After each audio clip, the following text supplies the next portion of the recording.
Agad na kumilos ang Philippine National Police upang tiyakin ang kaligtasan ng mga residente sa Catanduanes kasunod ng pananalasa ng Bagyong Ada.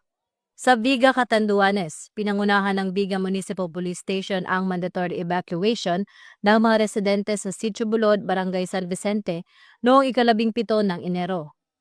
Isinagawa ang paglikas katuwang ng LGU, MDRRMO, Catanduanes 2nd PMFC, Philippine Army, BFP, MSWDO at iba pang ahensya upang maiwasan ang panganib dulot ng posibleng pagbaha at pagguho ng lupa.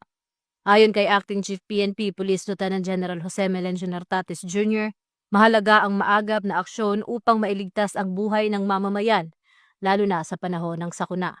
Patuloy namang nakastandby ang mga unit ng PNP upang magbigay ng tulong at seguridad sa mga apektadong lugar.